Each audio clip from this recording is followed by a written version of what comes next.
Hi friends வாங்க இப்போ நம்ம துர்கா லைஃப் ஸ்டைல்ல தக்காளி சாதம் எப்படி பண்றதுன்னு பார்க்கலாம். குக்கர் வச்சுக்கோங்க. அடுப்புல 2 டேபிள் ஸ்பூன் அளவுக்கு எண்ணெய் ஊத்திக்கலாம். பாருங்க फ्रेंड्स, இப்போ எண்ணெய் ஊத்தியாச்சு. எண்ணெய் காஞ்சிருச்சு. இப்போ நம்ம கடுகு போட்டுக்கலாம். பாருங்க கடுகு பொரிய ஆரம்பிச்சிருச்சு.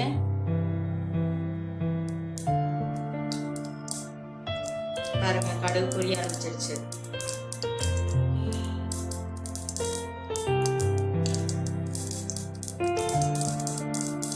கடுகு நல்லா பொரிஞ்சதும் 1/2 டேபிள் ஸ்பூன் அளவுக்கு ஜீரகம் சேர்த்துக்கலாம். பாருங்க இப்போ கட் பண்ணி வச்சிருக்கிற 3 பச்சை மிளகாய், ஒரு பெரிய வெங்காயம் சேர்த்துக்கலாம். போட்டாச்சு. நல்லா வதக்கிக்கலாம்.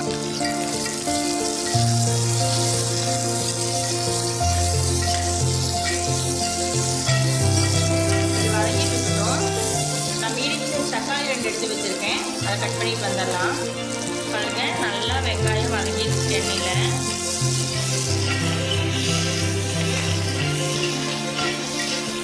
வெங்காயம் நல்லா வதங்கிடுச்சு. இந்த ஸ்டேஜில் நம்ம தக்காளி போட்டுக்கலாம். பாருங்க தக்காளி 2 எடுத்து கட் பண்ணி வச்சிருக்கேன். அதை சேர்த்துக்கலாம். இப்போ இதை நல்லா மிக்ஸ் பண்ணிக்கோங்க.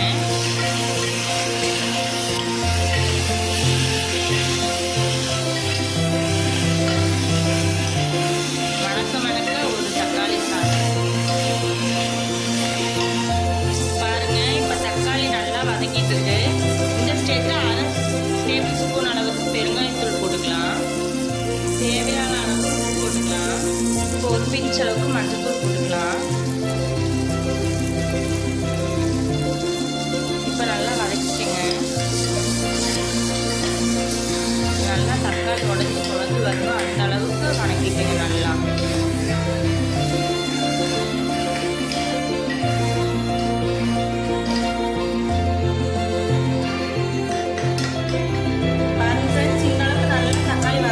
அவ்வளோதான். தக்காளி எல்லாம் வதங்கிடுச்சு. இந்த ஸ்டேஜில் இஞ்சி பூண்டு பேஸ்ட் சேர்த்து பாருங்க. இப்போ இஞ்சி பூண்டு பேஸ்ட் போட்டுட்டோம். நல்லா மிக்ஸ் பண்ணிக்கோங்க. வாசம் போட்டு நல்லா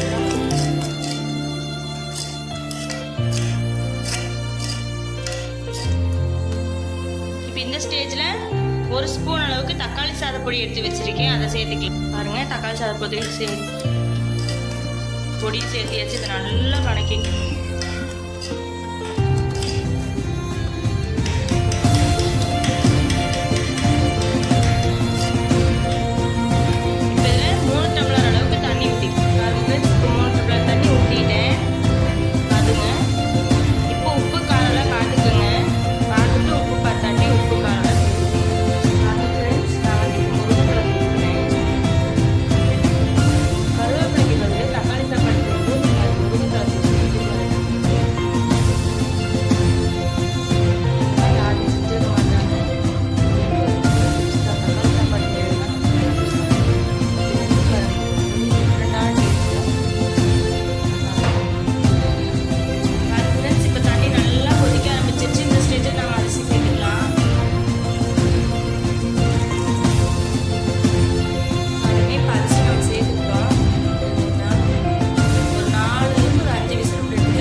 ஆஃப் பண்ணிக்கலாம். 5 விசில் ஆயிடுச்சு. ஆஃப் பண்ணிக்கலாம்.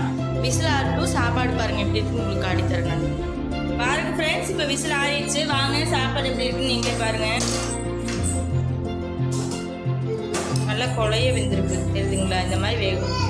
அப்போதான் இந்த தக்காளி சாப்பாடு நல்லா இருக்கும். இந்த மாதிரி வெந்துச்சுன்னா தான் குழைய வெந்தால் அவ்வளோ நல்லா இருக்கும். இந்த மாதிரி வேக வச்சுக்கோங்க சாதத்தை.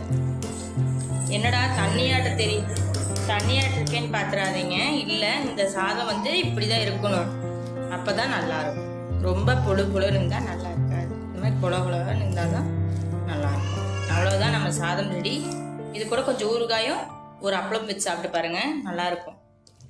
அவ்வளோதான். நாளைக்கு இன்னொரு வீடியோவில் பார்க்கலாம். மறக்காமல் நம்ம சேனலை லைக் பண்ணுங்கள், ஷேர் பண்ணுங்கள், கமெண்ட் பண்ணுங்கள். மறக்காமல் சப்ஸ்கிரைப் பண்ணுங்கள். சைடில் தெரிய பெல் பட்டனை கிளிக் பண்ணுங்கள். அப்போ தான் நாம் போகிற வீடியோ உங்களுக்கு திரும்ப திரும்ப வரும். பாய் பாய்.